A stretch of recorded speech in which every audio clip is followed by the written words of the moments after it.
I'm Sam Roberts of the New York Times, and welcome to the New York Times Close-Up. Later, we'll hear from co-chief film critic of the New York Times, A.O. Scott. But first, as 2022 draws to a close, let's look back at the first year of Mayor Eric Adams' first term. Thus far, the mayor has thankfully avoided many citywide traumas, having come into the job as the COVID pandemic was hitting it in its third and far less deadly phase. He's faced the same issues as most modern-day mayors of New York: subway safety, crime, homelessness, nepotism.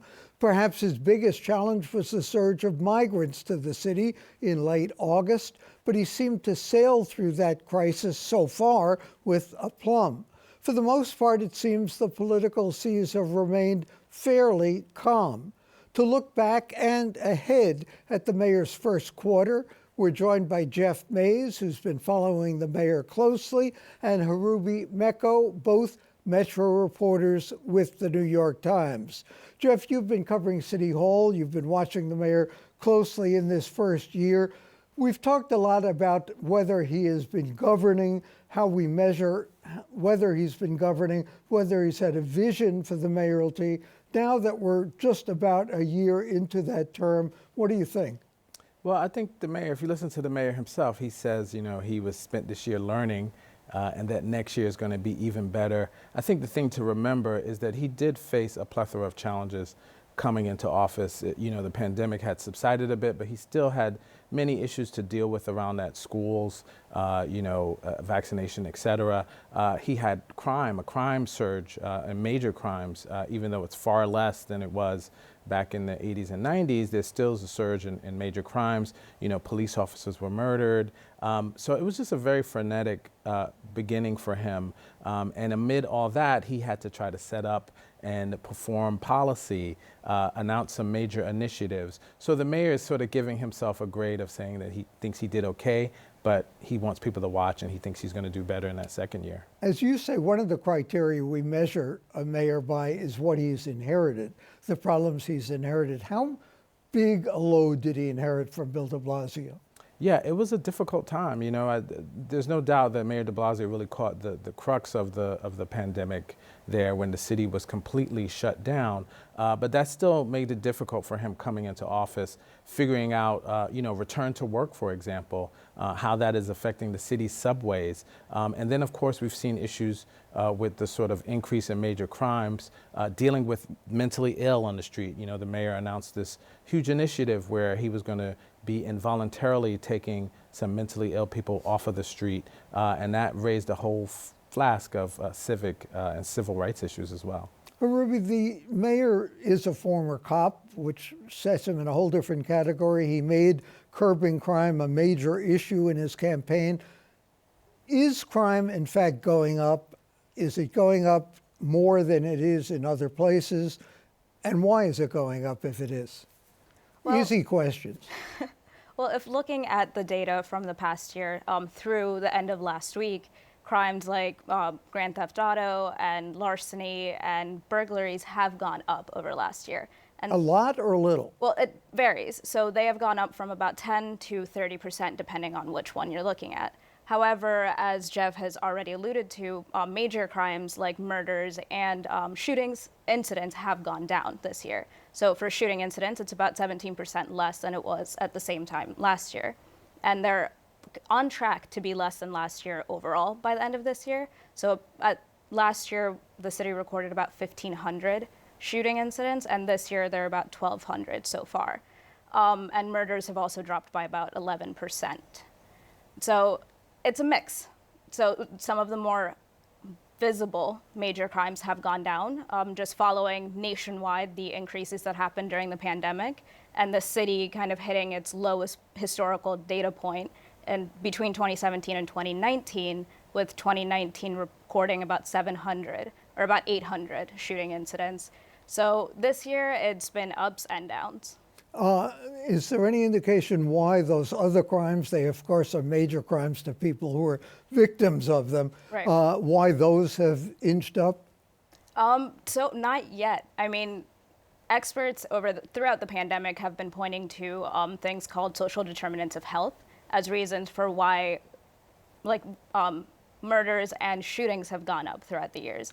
And even now, they're kind of pointing to those issues. So things that like gaps in social services or access to housing or housing instability, food insecurity, all of these things kind of impacting some communities that are also facing a lot of these crimes themselves. Jeff, you mentioned the mayor's homelessness initiative involving mentally ill people. There is, if I'm correct, the first time the mayor has actually drawn a line in the sand on an issue that probably most New Yorkers agree with him about. They don't want mentally ill people on the street who may be a danger either to themselves or to someone else. The problem is defining that and finding a place to put them where they're going to get some sort of treatment. This is an issue that other mayors have wrestled with. How is the mayor going to enforce this? How is he going to define it? How is he going to get it through the courts? Where is he going to put these people? Yeah, I think, the mayor probably does get a lot of support from some New Yorkers who have unfortunately had to deal with those people suffering from mental illness on the subway who are fearful. There have been some sort of spectacular attacks, although, most mentally ill people do not commit crimes. We need to say that. But, it's been a difficult period after the pandemic. So I think the real concern is what happens, after those people are taking off of the street. You talk to people and there's a desperate need for supportive housing so that when people are taken to the hospital, get medicated, get help, that they can get situated into long-term situations to help them. And I think that's been one of the biggest criticisms of the mayor is that, people say, let's not focus so much on the sort of enforcement action, but let's focus on the bigger picture of how we kind of solve this problem in the long term. The long-term answer is beds, helping people get into supportive housing that will help keep them off of the streets in the long term. In the long term, though, we'll all be dead, as they say. So what do you do in the short term? Yeah, I think right now he's proceeding with the plan. You see police out talking to people. People want there to be more than just a police response. They want there to be mental health workers and EMS workers, other people there to provide this sort of compassionate response there. I think right now, it remains to be seen. He just announced the plan, and I think it's going to take time. The problem is, what happens if there's an incident? If someone resists being taken in. That's always been the struggle. That's always been the concern, is that people who are struggling with mental illness on the street are sort of treated in a compassionate and safe way. Or what happens if a mentally ill person who resists or doesn't get taken in then commits a crime? So obviously, as you say, it's going to take some sort of incident one way or another to probably clarify the situation. Hurubie, what about immigrants now? Are they still coming to New York from other cities? Are they still being sent here? Has that flow dissipated somewhat? And how is the city coping with that? Yeah, so the flow has definitely decreased since the summer and early fall, the numbers we were seeing.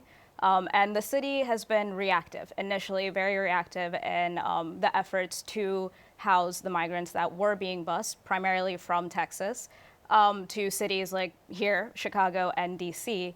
And initially, there were incidents where, as New York has a right to shelter law, there was an incident early in September where about 60 men didn't have access to housing in one night. But since then, the city has opened up many hotels and spaces to house migrants. So all over the city, there have been shelters that have been taking in new influxes of migrants. But the numbers since the fall have definitely decreased. And efforts like Randall's Island, like a shelter or a tent facility with about 500 beds that was propped up in October, closed in November because there just weren't enough men there. There were about 170 living there when the city announced that it would be closed. So the numbers have definitely decreased. So about how many migrants are there now in the city that we know of? In November, the number was about 23,000 that the city had. City data showed about 23,000 had come into the city. I mean, by any count, that's a lot of people, even in a city like New York. Who's paying for them? Well, that's an issue that the mayor has brought up several times, and at one point asked the federal government to give about $1 billion, and that was $1 billion. $1 billion, and he said that's the figure that was needed to house and feed and just help process that many people that were coming into the city.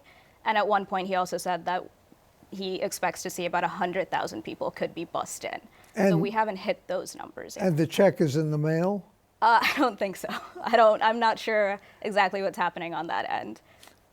Jeff, the mayor and the governor this past week came up with a plan to save the city, the new New York. It sounded like all good ideas. Dan Doctorow came up with many of them. They also sound, I don't want to say they sound like platitudes, but they sound like good ideas that nobody could really disagree with. Right. Are they going to be turned into real solutions? Well, that remains to be seen, right? I think the interesting thing about this report is that they are good ideas that a lot of people agree with. It's an acknowledgement that after the pandemic, the city has changed the way people work, the way our central business districts work. You know, Midtown is not going to be the Midtown of old where, you know, you have millions of people just rushing in. So the idea is that maybe that needs to be transformed into a sort of 24-hour live and work space. There are strong regulations that prevent that economically, politically as well. So the question is going to be, now that they've identified these issues, you know, what are they going to do about them? The mayor and the governor said, you know, they are going to come back, they're going to follow through on these issues. But the criticism on the report, especially from advocates, was that there was no sources of funding identified, for example, and the timelines were very hazy, very vague. So if anything, the report demonstrates that some of these ideas are good ideas and that the city and state agree on them. And they also demonstrated that the mayor and the governor, unlike their predecessors, can work together and come up with big ideas. What do they say the biggest challenge is facing the city right now? I think the biggest challenge is one of economics. First of all, what's going to happen in terms of office space.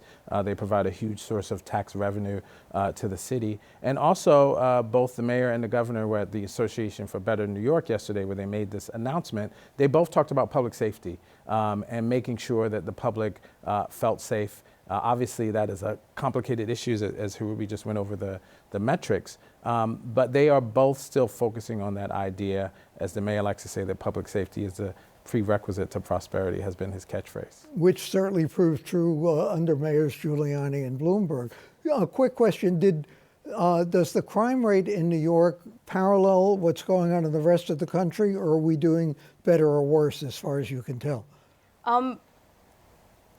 For the numbers that I just mentioned right now, I'm not positive exactly how the lay is across the country. However, major crimes like shootings and murders did go up throughout the country. Mm-hmm. And another issue, shootings amongst teenagers, that's also an issue that's been seen across the country as well. Mm-hmm. So it seems like a lot of it is tied to economic and societal pressures from the pandemic. And as a pandemic, economic issues continue to impact communities. So we're not necessarily out of line by any means? No, not at all. There are issues that are seen across the country. Jeff, not surprisingly, because it seems to happen in every administration, after a year there's been a staff shakeup at City Hall.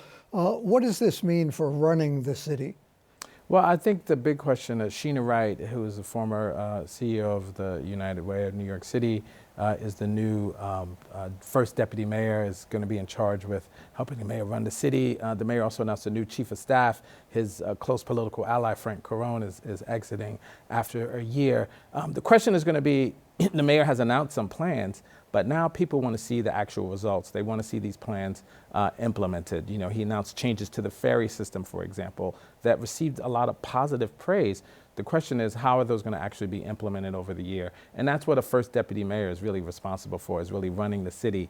And we see a mayor like Mayor Adams, he likes to be out and about. His schedule is often very busy, very packed, very public-facing mayor. He needs someone at City Hall that's going to be able to drive his agenda while he's out talking to the public. What should we look forward to very quickly in 2023 from Mayor Adams? I think we need to look at the politics. You know, he is really making a national push for national attention based off these ideas that public safety are not being taken serious enough by Democrats, and that they're hurting Democrats in their electoral politics. He just did a op-ed for CNN recently. So really, he is expanding his sort of national approach on this issue, saying, he said early on that he was the new face of Democrats. I think he's going to continue to run with that idea, but he's going to have to produce some results here in New York City to get that logo, to get that. Thanks to both of you, Jeff Mays and Hurubie Meko of the New York Times, for joining us.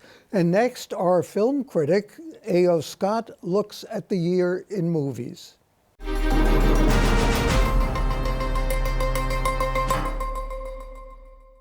The 2022 movie season has almost come to a close.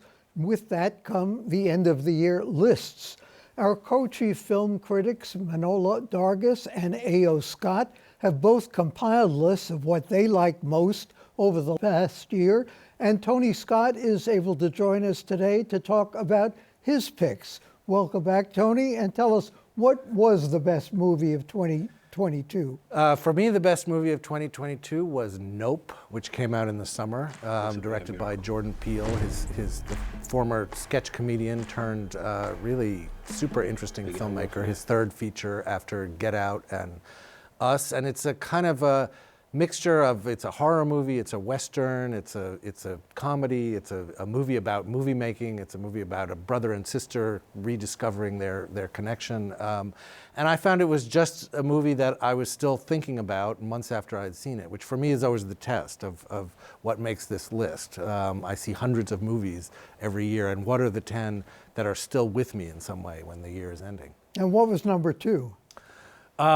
Number 2 was Neptune Frost by the poet and musician Saul Williams, a very interesting, much less well-known than Nope, a kind of avant-garde. It's a combination of musical, science fiction, a dystopian satire. It takes place mostly in Africa, and I just thought it was an amazing vision of both the present and the future. I'd never seen a movie quite like it before, which is another criterion for me. If something is genuinely new and surprising and gets me a little off balance when I'm watching it, that also is interesting to me. And I thought it was a movie that was trying to take account of some very serious issues in the world, exploitation of labor, degradation of the environment, in a way that was lighthearted and joyful and creative and imaginative. So it wasn't just kind of oppressing you with visions of misery, but saying, well, there is this creative spirit, even in the worst of circumstances,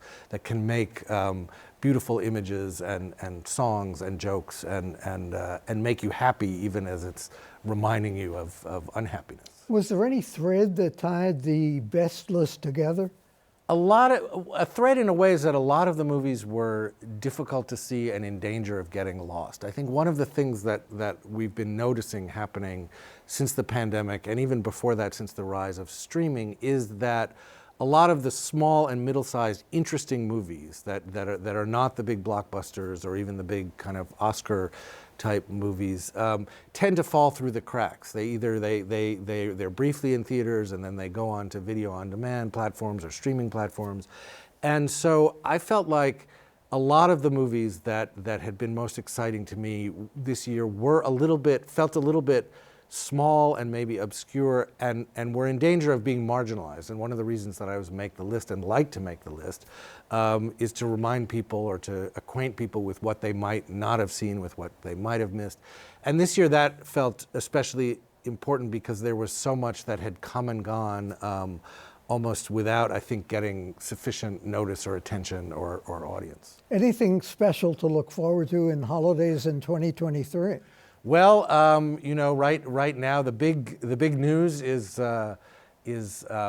Avatar: The Way of Water, the long-awaited sequel to the 2009 movie Avatar, which was the most lucrative movie of all time for a while, and which in 2009 looked like a vision of the future with all the 3D and CGI. So we'll see if that can work again. I'm reviewing it in this week's paper. I think it's a very interesting movie. Some parts of it are really beautiful, and it's certainly a movie that demands to be seen on a large scale in a theater. It's not a kind of movie you necessarily want to watch on your laptop or your phone.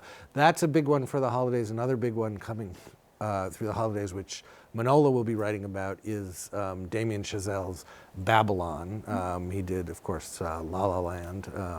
And this is also a very large scale, kind of big epic about Hollywood in the 20s and 30s. And it also, I think, is trying to do what filmmakers are getting back to doing after the pandemic, which is go big, which is give people a reason to leave the house and come to the movies. Are people going back to the movies? Well, people are going back to the movies to see big movies. I think it's still early to tell. I don't think we're at a point where we can say we're fully in a post-pandemic movie situation. But looking back at the year, people went to see Top Gun. People went to see Black Panther: Wakanda Forever. People will probably go to see Avatar. People saw the Batman. So large-scale, big blockbuster type movies people are going to see. The more kind of mid-range, serious movies have suffered a little bit. I think the art house audience and the older audience on which those movies depend has been more reluctant to go back to the theaters and more willing to wait until those movies show up at home on a streaming platform, which tends to happen now quicker than it used to. So you don't have to wait as long to get the chance to see a movie like, say, Tar with Kate Blanchett that a lot of people have been talking about. Fewer people have been going to see. That you can wait. It's sort of like waiting for the paperback of a book. It'll happen and it'll be more convenient maybe. Do studios make movies differently when they know maybe most people will now see them streaming rather than in a theater? I think so, and when we're talking about the studios now, we're also talking about companies like Netflix and Apple and Amazon, which didn't used to be movie studios and are now in that business, just as the traditional movie studios like Warner Brothers and Disney are now in the business of programming enormous streaming platforms. So I think that they do. I think it's still evolving. But I think one thing that I've noticed, for example, about Netflix is that they're not too concerned with their movies being too long. In recent studio days, there was enormous pressure from the studios on filmmakers to keep everything under 2 hours. So you could program a certain number of showings in a theater and also so the audience wouldn't get bored. But Netflix, I noticed everything is 2 hours and 10 minutes, whether it needs to be or not, just because, well, if it's on, you're going to keep watching it. And as long as you stay on the Netflix platform, Netflix doesn't necessarily care what you're watching or if you're paying attention or if you're pausing or if you even finish. And it doesn't preempt something else. They're not waiting for the next audience to come in. Exactly. And I do worry that that threatens some of the standards of quality and the kind of the discipline of filmmaking as it was practiced. It puts the editors out of business. Maybe, and also I think there's a sense that the visual texture becomes more and more uniform. If you're watching TV, you sort of want things to look the same. And one of the great things about movies is that there are so many different ways that they can look. And I sometimes feel like on streaming, there's a kind of homogenizing tendency just in the techniques and the look of filmmaking. You also wrote in the Times that the star system has changed a great deal. No more Fred Astaire, Ginger Rogers, except for Tom Cruise. I mean, there haven't been Fred Astaire and Ginger Rogers for quite some time, but I think the idea that a star back in the old days, in the Fred Astaire, Ginger Rogers days, but even more recently, was someone who could open a movie, someone whose name on the marquee would bring an audience in, and I think that there are fewer and fewer of those left. This year, Tom Cruise was the big one in Top Gun. I think there are a few others who could do that, but there are certainly actors who attract some audience and some curiosity, whether a movie is streaming or in theaters, but movie stars as kind of the dominant celebrity force and a driving force behind audience behavior, I think, are close to a dying breed. Why? I think it's partly because of the franchises, partly because in the Marvel universe. I mean, this goes back to the earlier days of superhero movie making, where it's the saying is the suit is the star. That is, it's the character. You don't think about who's playing Batman or Superman or Iron Man or Black Panther or whoever it is, but that character is what's bringing that brand. And of course, that means if you own that brand, if you own that intellectual property, you don't necessarily have to pay a star as much to play it, right? And it sort of takes power away from the actors and stars. So I think that a lot of it is that the big movies now are either animated or IP driven, or genre movies like horror movies that again don't depend on the stars to bring the fans in. Although, as you wrote, that allows for a lot more diversity among the actors and actresses in movies too. It absolutely does, and the quality of acting in the world, and that this is partly because of just how many stories and shows and series and films are out there in this streaming world. There's an extraordinary range of acting talent and technique, and that's one of the things that I think makes it exciting still to be writing about this, is that. Great. Thanks to Tony Scott of the New York Times. And next, I'll have some thoughts on the income gap.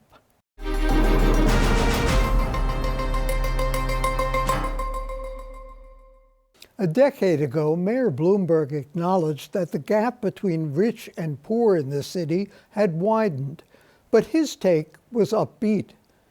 One reason the gap had grown, he argued, was because New York was attracting more millionaires and billionaires like himself. They're the ones that pay a lot of the taxes, Bloomberg said. They're the ones that spend a lot of money in the stores and restaurants and create a big chunk of our economy. And we take tax revenues from those people to help people throughout the entire rest of the spectrum. Then Bloomberg added, if we could get every billionaire around the world to move here, it would be a godsend. That would create a much bigger income gap. In 2001, 11,700 New Yorkers reported earning more than $1 million annually, according to the Independent Budget Office. A decade later, 20,400 did. In 2020, 27,600 New York City filers reported $1 million or more in total adjusted gross income. The personal income tax accounts for about a quarter of the city's annual revenue. The top 1% of earners generated nearly half of the total tax liability.